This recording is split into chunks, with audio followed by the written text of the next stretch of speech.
이 전도자 바울은 로마서 1장 16절에서 이 복음은 모든 믿는 자들에게 구원을 주시는 하나님의 능력이 됨이라 이렇게 고백을 했습니다. 또 바울 자신이 이 복음의 능력을 그런 체험한 자죠. 이 그리스도를 만나기 전, 복음을 만나기 전에 바울은 그리스도를 대적하고 또 복음을 핍박했던 그런 인물입니다. 그래서 이 다메섹에서 그리스도를 만나게 되죠. 거기서 주님의 음성을 듣게 됩니다. 그 자리가 바로 바울의 인생의 대전환점이 되는, 이제 복음의 대적자요 핍박자가 복음의 전파자로 바뀌는 그런 귀한 장소인 것입니다.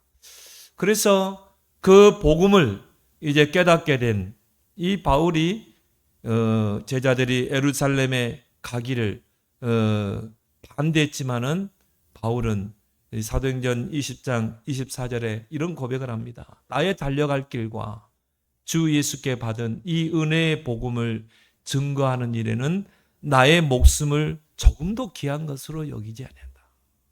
여러분이 복음을 만나면 이렇게 바뀌게 될 줄 믿습니다. 나는 두려워하지 않는다는 거예요. 이 복음을 증거하는 일에는 나의 생명까지도 나는 두려워하지 않는다. 복음에 무익했던 자가 그리스도를 만나고 복음을 만나고 복음에 유익한 자로 바뀌는 것을 보게 되는 것입니다. 저는 어느 날 이 복음을 깨닫게 됐어요. 저는 이 땅의 모든 사람들이 이 복음 하나 몰라서 고통받고 있구나. 저는 그걸 봤어요. 저는 전도사 때부터 전도했던 사람 아닙니까? 저는 신학교 때부터 전도했거든요. 저는 연세대학교 들어가서 전도했습니다. 연세대 한 청년 사태 때, 연세대 도서관 불날 때 그 체르탄이 난무하는 그 연세대에 눈물로 제가 복음을 전했거든요. 그러면서 제가 내린 결론이 이 그리스도의 복음이 아니면 안 된다. 예수가 그리스도라는 이 복음을 듣지 못해서 많은 사람이 죽어가고 있구나. 나는 그렇다면 예수 그리스도만 말해야 되겠다. 나는 예수 그리스도의 증인이 되게. 그때 제가 거기서 결론 낸 거예요. 복음은 어떤 무너진 자도 일으켜 세울 수 있는 능력이다. 바울의 고백처럼 이 복음은 모든 믿는 자들에게 구원을 주시는 하나님의 능력이 됩니다. 제가 어느 교회에 전도를 하게 됐어요. 그 목사님 좀 도와달라고 그랬어요. 그래서 전도를 하는데요. 어떤 여집사님을 저에게 붙이는 거예요. 그러고 그 집사님과 함께 팀을 위해서 저 현장에 전도 가는데, 이분이 얼마나 전도를 잘하는지 몰라요. 아주 리얼하게 복음을 전해요. 길을 가던 불신자가 그때 얼마나 더운 여름인지 몰라요. 그 자리에 서서 복음을 다 듣더라니까요. 예수님을 영접하더라니까요. 근데 내가 이분을 영접하는 걸 보면서 그냥 억지로 해주는 영접이 아니에요. 진짜 복음을 듣고 영접하는 거예요. 그래서 제가 그 집사님에게, 집사님, 어떻게 저 불신자에게 이렇게 리얼하게 복음을 잘 전합니까? 이분이 전직이 무당이라 무당으로 있다가 너무 영적으로 시달리다가 어떤 목사님이 와가지고 자기에게 복음을 전해주더래요. 그럼 당신 예수 그리스도가 아니면 안 된다. 당신 왜 지금 무당질하고 있냐? 당신을 부리는 그 영이 귀신 아니냐? 그런데 예수님이 바로 그리스도로 이 땅에 오셨다. 그리스도의 삼중직을 이야기하더래요. 저 신학교 때 많이 배웠거든요. 그리스도의 삼중직, 왕, 제사장, 선지자. 예수님이 이 땅에 삼중직으로 오신 거예요. 그리스도란 말은 뭡니까? 삼중직이 들어있는 거예요. 왕, 제사장, 선지자. 제가 신학교 때 그렇게 많이 들었던 거예요. 신학교에 가면은 그 조직신학이라는 게 있어요. 거기에 뭡니까? 기독론이 있습니다. 기독론. 그리스도에 대한 부분을 설명하는 부분이라니까. 제가 삼중직을 얼마나 많이 들었겠어요. 근데 이분은요, 이 삼중직을 정확하게 이야기하는 거죠. 당신을 붙잡고 있는 그 존재가 사단이다. 당신이 지금 하나님을 떠나 죄 가운데 있는 거다. 그게 원죄다. 원죄는 우리가 막 거짓말하고 살인하고 그런 죄가 아니다. 불순종한 가운데 하나님을 떠난 죄, 하나님을 모르는 죄다. 그게 원죄다. 그 가운데 당신이 하나님 떠나 있는 거다. 물고기가 물을 떠난 것처럼. 그 예수님이 이 땅에 구원자로 오시고 그리스도의 삼중직을 가지고 십자가 지신 것이다. 바로 왕적인 권세를 가지고 사탄의 권세를 깨뜨렸다. 요한일서 3장 8절에 하나님의 아들이 오신 것은 마귀의 일을 멸하라 하시고, 마귀가 하는 일이 뭐예요? 많은 사람 복음을 가리우고 하나님 못 만나게 하고 그 밑에 종로로 하게 하고, 그거잖아요.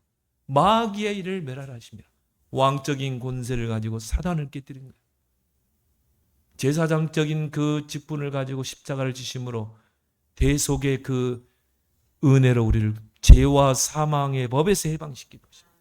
바로 대속물이 되신 거죠. 우리를 대신해서 속죄의 희생 제물이 되신 것입니다.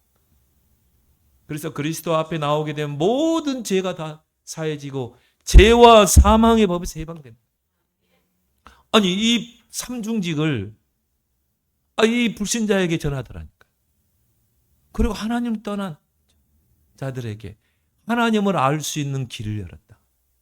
하나님 만나는 길을 열었다. 선지자. 요한복음 14장 6절에 나는 곧 길이요 진리요 생명이니 나로 말미암지 않고는 아버지께로 갈 줄. 이 삼중직을 풀어 설명하면서 그 예수가 바로 그리스도다. 그 예수 그리스도를 진짜 여러분이 당신이 믿고 영접하면 지금 마귀 자녀가 하나님 자녀. 제가요 은혜 받았다니까. 이분이 자기는요 무당이었대요. 자기가 이 세 가지 문제에 시달린 거라. 하나님을 떠나서 원죄 아래서 저주받은 인생, 마귀에게 붙달려가지고 평생 마귀에게 종노를 하던, 자신의 문제는 해결 안 되고 다른 사람 문제 해결한다고 앉아서 방울 두드리고 있었던 사람. 자기 몰랐다는 거예요.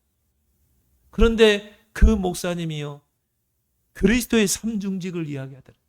당신이 여기서 빠져나오고 해방되는 길, 그 운명에서 탈출하는 길은 삼중직을 해결하신 그리스도, 그분이 바로 예수다.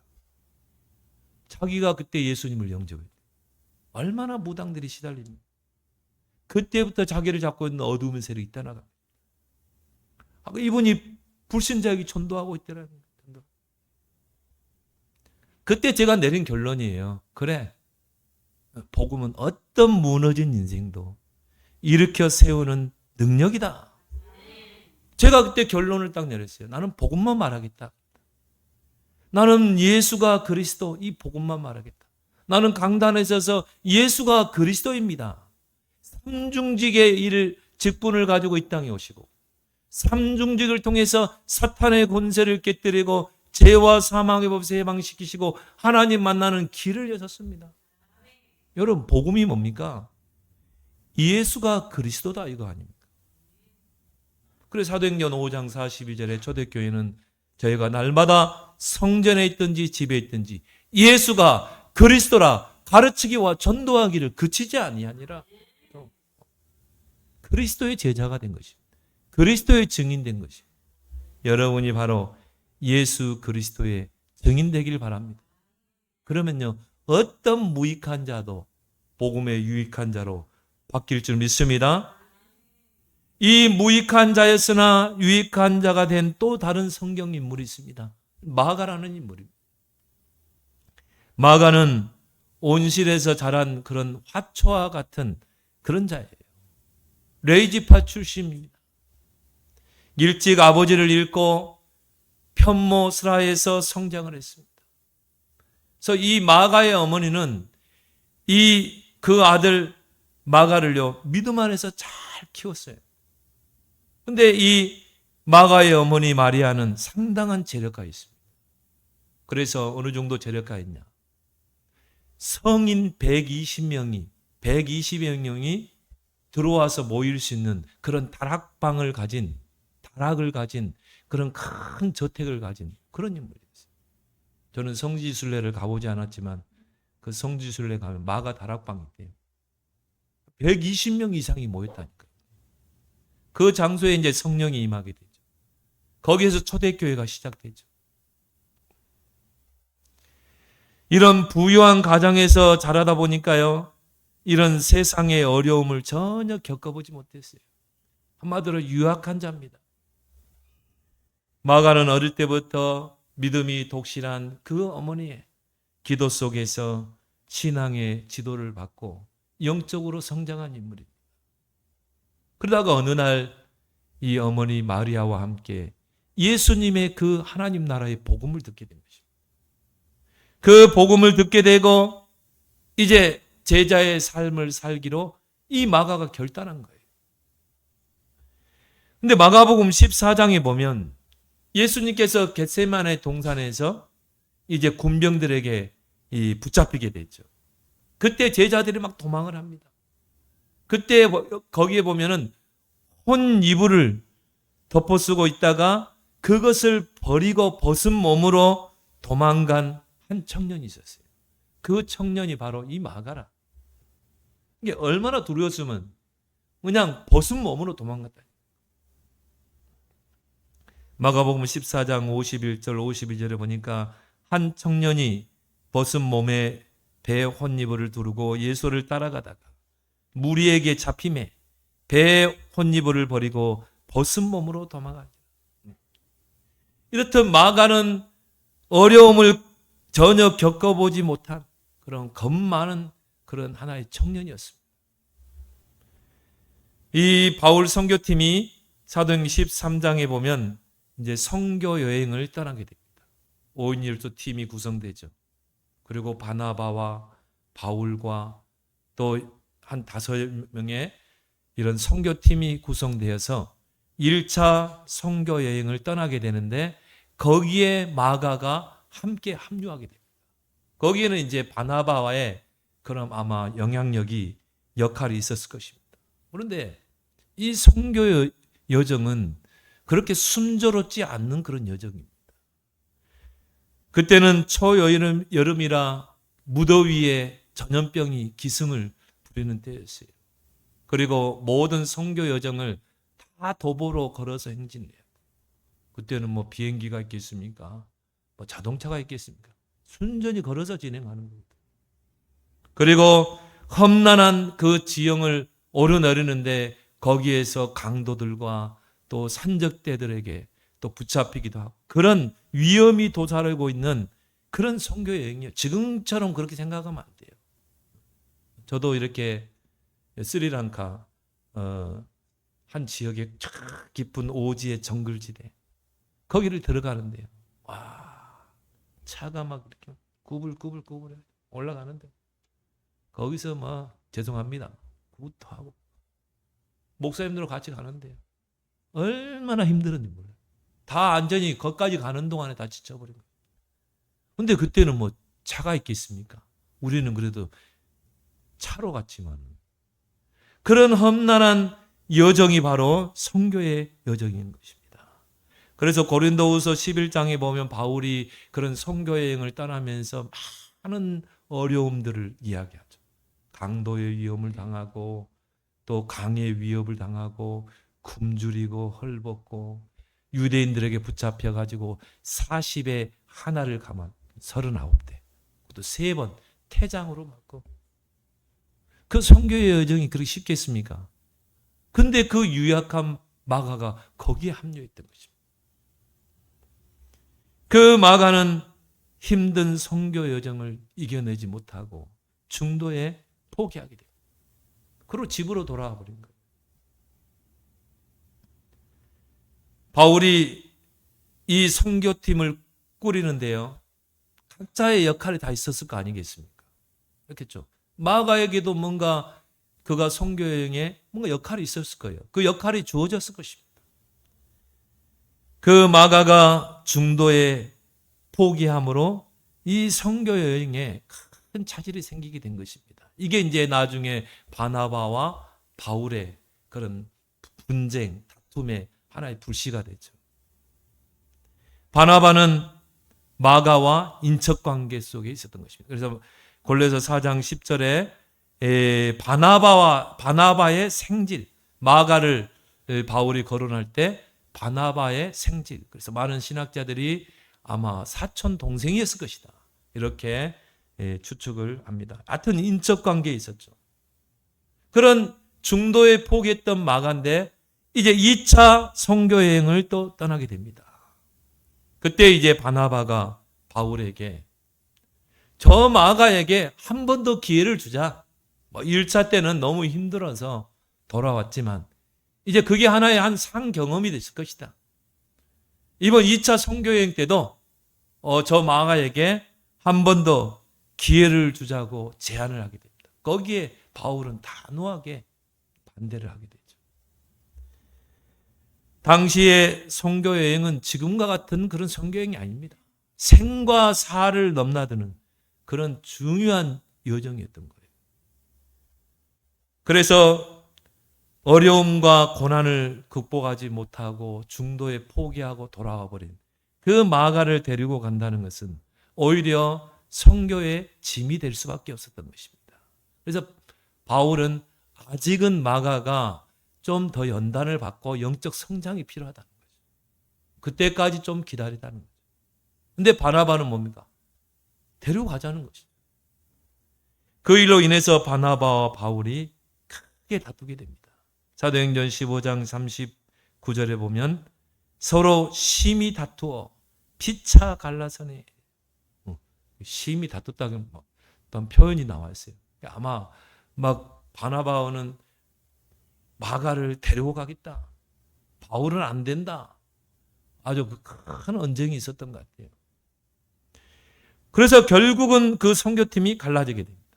바나바는 마가를 데리고 배 타고 구브로로 가고 바울은 실라를 택한 후에 선교 여행을 따로 떠나게 되죠. 이후로 사도행전에서 마가의 흔적은 사라지게 됩니다. 근데 어디에서 등장하게 되냐면 디모데후서 4장 11절에 오늘 우리가 읽었던 디모데후서는 뭡니까? 바울이 로마 감옥에 갇혀 있을 때입니다. 로마에서 이제 복음 전하다가 붙잡히게 되고 그 로마의 깊은 지하 감옥에 갇히는 그때 마지막 유언서적인 마지막에 자기의 죽음을 이제 느끼게 되고 유언서적인 서신을 하나 기록합니다. 이게 바로 디모데후서입니다. 디모데후서는 어떻게 보면 바울의 유언서예요. 거기에 이제 마가라는 이름이 등장하게 되죠. 오늘 11절에 그 전에 보니까 디모데에게 너는 어서 속히 와라.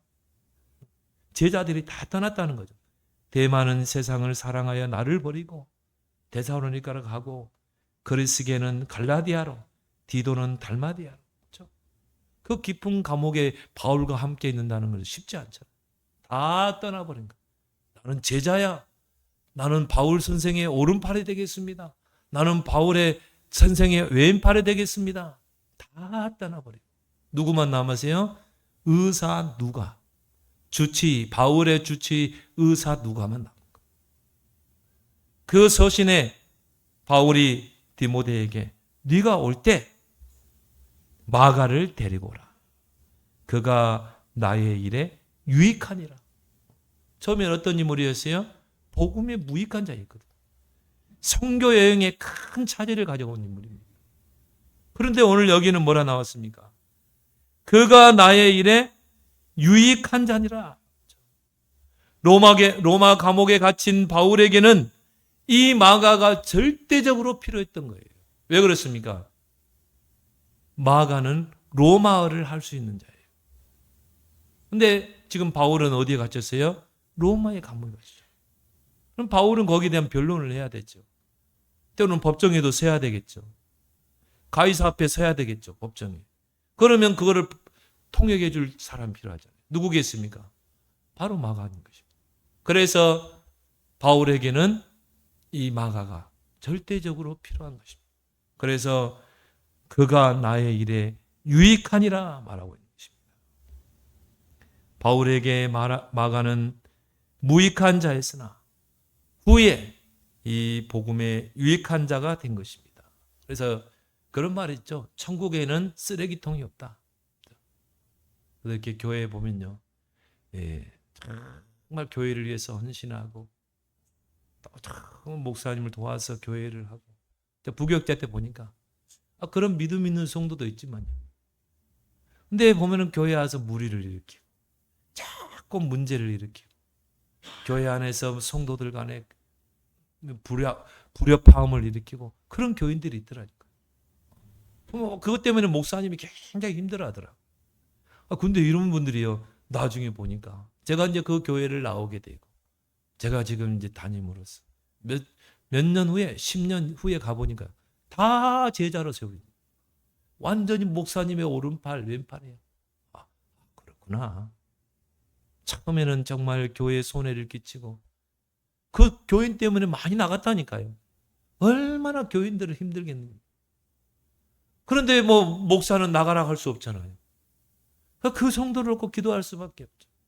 교회에 무익한 자여 교인들에게 무익한 자이죠.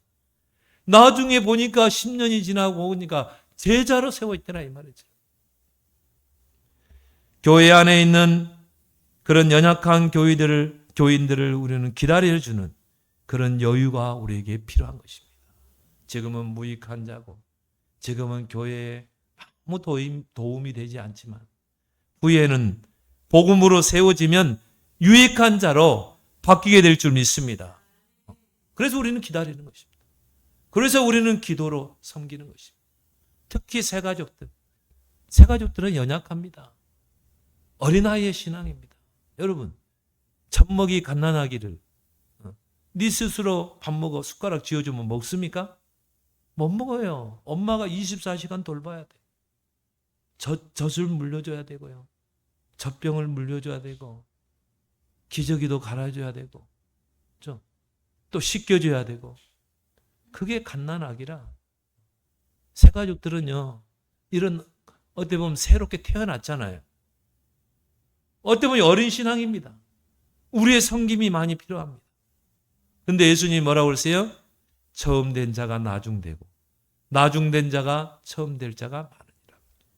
나중에 믿는 새신자라 할지라도 처음부터 복음이 들어가 각인되면 오히려 처음 된 자보다 더 먼저 될 줄 믿습니다. 그런 사람이 많아요. 처음부터 복음으로 들어가면. 저는 그걸 봤다니까요.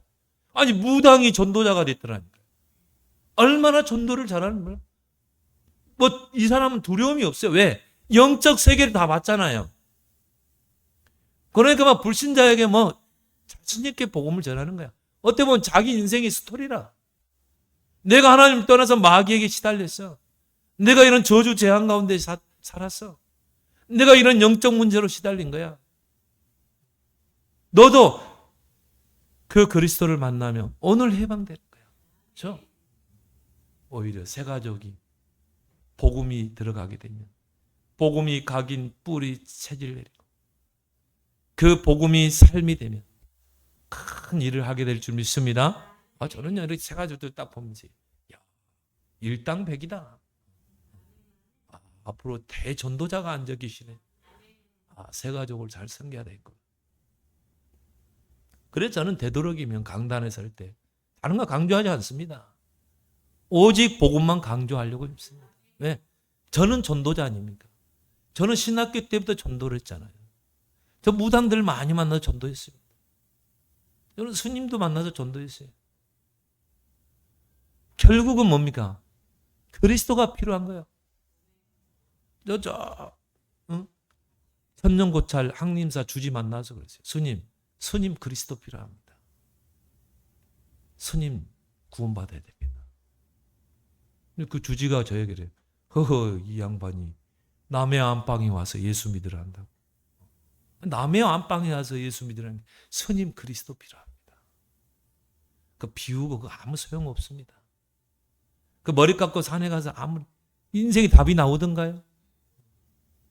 불교는 하나의 철학입니다. 당신이 무가 되면 돼. 다 비우고 무가 되면 돼. 철학이죠. 석가도 나를 종교의 대상으로 삼지 말라고 그랬어요. 불교는 하나의 철학입니다. 이게 한마디로 뭐라 무집착, 무욕심. 그 무의 상태가 되면 돼. 이게 어떻게 우리 인간이 무가 될 수 있어요? 지금 존재하고 살아있는데 무가 될 수 없습니다. 스님, 그리스도 필요합니다. 저는 그때부터 그리스도만 말하기로 했어요.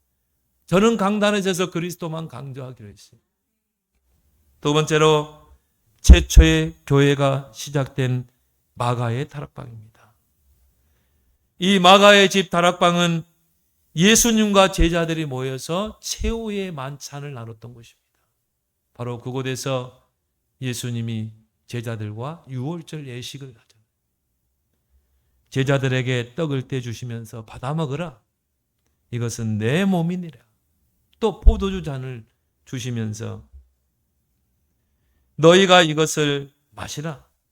이것은 죄 사함을 얻게 하려고 흘리는 바 나의 피, 언약의 피니라. 그렇죠?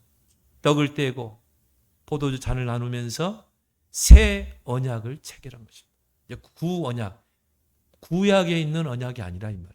그렇죠? 시내산에서 맺은 언약이 아니라 이 말이에요. 그리스도의 피로 맺은 새 언약입니다. 그래서 이제 우리는 그리스도의 그 피로 말미암아 죄 사함을 받고 구원을 받게 되고 하나님과 언약이 체결되는 것입니다. 하나님은 우리의 아버지가 되고 우리는 그의 자녀가 되고 하나님은 우리의 통치자가 되시고 우리는 그의 백성이 되고 이게 언약 관계가 체결되는 거예요. 누구를 통해서? 예수 그리스도를 통해서. 그 피를 통해 언약이 체결돼요. 그래서 저와 여러분들은 그리스도의 피로 하나님과 맺어진 언약 백성인 줄 믿습니다. 아브라함과 똑같은 언약 백성. 아브라함이 받은 그 축복을 그대로 여러분이 받게 돼요. 여러분이 복의 근원이라는 거예요. 복음이 얼마나 선명하게 선포됐습니까? 주님이 그 떡과 포도주를 통해서 선명하게 복음을 선포한 것입니다. 이게 마가의 집 다락방인 것입니다. 이 마가의 다락방은 초대교회가 태동한 장소입니다. 사도행전 1장에 보면 120명의 제자들이 마가의 다락방에 모였어요. 그리고 거기에 모여서 더불어 마음을 같이하여 오로지 기도에 힘쓰니라. 근데 어떤 역사가 일어났어요? 오순절 날의 임의로 그 마가 다락방에 불과 바람 같은 성령이 임하게 됩니다. 급하고 강한 바람 같은 불의 혀와 같은 그 성령이 각 사람의 머리에 임합니다. 그때부터 뭡니까? 하나님 시간표 다 움직이잖아요. 하나님이 15개 나라 전도의 문을 열어버려요. 요엘서 2장 28절의 말씀이 성취되고 3천 제자가 일어나게 되고 사도행전 2장 41절에 저희가 사도의 가르침을 받아 서로 교제하고 떡을 떼고 기도하기를 힘쓰니라. 이게 교회인 줄 믿습니다. 사도의 지도를 받고 그래서 교회는 목사님입니다. 그 말씀을 받은 성도들은 그 말씀을 가지고 서로 떡을 떼고 서로 교제하고 그리고 현장에 나가서는 어떻게 해요? 그 말씀을 전파하고 또 기도하기를 힘쓰는 것. 교회가 시작됐다니까요. 마가의 다락방에서 교회가 시작된 것입니다. 여기서 우리가 붙잡을 교훈은 뭡니까? 나의 집, 나의 사업장, 내가 처한 장소를 교회로 만들어라. 교회란 말이 에클레시아 아닙니까? 에크라는 말은 뭔가? 밖으로. 밖으로 불러내다는 것입니다. 죄 밖으로 불러내다. 어떻게 보면 출애굽이죠. 세상 밖으로 불러낸 거예요. 사단의 권세 안에서 우리를 밖으로 불러낸 것이죠. 그게 에클레시아예요. 우리가 말하는 교회 개념은요, 뭐 건물이 있고, 제도가 있고, 조직이 있고, 그것만 교회가 아니에요. 예배당만 교회가 아닙니다. 구원받은 자의 개인이 교회예요. 네, 우리는 불러냈잖아요. 밖으로 불러냈잖아요. 고린도서 3장 16절에 너희가 하나님의 성전인 것과 하나님의 성령이 너희 안에 거하는 것을 알지 못합니다. 우리는 하나님이 우리 안에 거하시고 하나님이 우리 안에 성전 삼고 성령의 거룩한 전인 거예요. 여러분이 교회예요. 근데 또 그것만 너무 강조하면 무교회주의가 되죠. 일본 교회가 왜 무너졌습니까? 예배당 교회를 거부해버리고 결국 뭡니까? 그 성도 개인이 교회야. 맞아요. 맞는데 그것만 주장하면 틀린 거예요. 두세 사람이 모이는 거, 그 죄 밖으로 불러냄을 받은 자들이 모이는 그 모임이 바로 교회예요. 마태복음 18장에 두세 사람이 내 이름으로 모이는 곳에 나도 그들 중에 있느니라. 두세 사람이 모이자. 내 사업장에서 두세 사람이 모여서 거기서 예배드리고 기도하고 같이 전도하고. 그게 교회라. 내가 있는 사무실에서 거기서 모여서 예배드리고 기도하고 그 지역을 놓고 전도운동 폈다. 그게 교회라. 모임과 장소, 구원받은 성도. 그게 에클레시아예요. 또 예배당. 건물이 있는, 형태가 있는, 조직이 있는 이게 교회당이에요. 이게 교회예요. 또. 근데 또 이것만 고집한 게 천주교 아닙니까? 이것만 고집해. 마지막으로 교회는 어디입니까? 천국. 그리고 천상의 교회라고 그러죠. 이제 우리가 죽어서 가는 천국이 영원한 교회인 줄 믿습니다. 교회는 여러 가지 형태로 이야기할 수 있어요. 그럼 여러분 집이 얼마나 소중합니까? 마가의 집, 그 다락방이 교회였다니까요. 하나님이 여러분 집에서 전도운동이 일어나고 생명운동이 일어나고 거기에서 정말 교회가 되기로 합니다. 여러분의 사업장이. 그래서 우리는 모든 직업관을 우리는 바꿔야 돼요. 우리는 돈 벌러 직장 가는 게 아닙니다. 우리는 교회의 축복을 누리러 가는 거예요. 우리는 전도하러 가는 거예요. 우리의 주업은 뭡니까? 영혼 구원. 너희는 먼저 그 나라와 그를 구하라. 그래야만 모든 것을 내게 더하시라. 우리의 생각을 다 바꿔야 돼. 내가 왜 이 사업을 해요? 우리는 세계복음화 해야 되겠다. 교회의 축복을 누리는 여러분 되길 바랍니다. 거기에 오순절 날에 불과 반응 같은 성령이 임한다. 그럼 하나님이 그 사업을 책임지지 않겠어요? 나는 분명히 여러분이 말합니다. 하나님이 여러분의 사업장의 경영자가 돼서 여러분의 사업을 축복하신다. 축복할 수밖에 없어요. 마지막으로 로마인을 위한 마가 복음서를 조술한 마가입니다. 마가복음의 저자가 바로 마가입니다. 그래서 마가복음은 사복음서, 마태, 마가, 누가, 요한, 이걸 사복음서라고 그러죠. 그 중에 이 마가복음의 저자가 바로 누굽니까? 이 마가라니까요. 로마인들을 위해서 쓰여진 서신.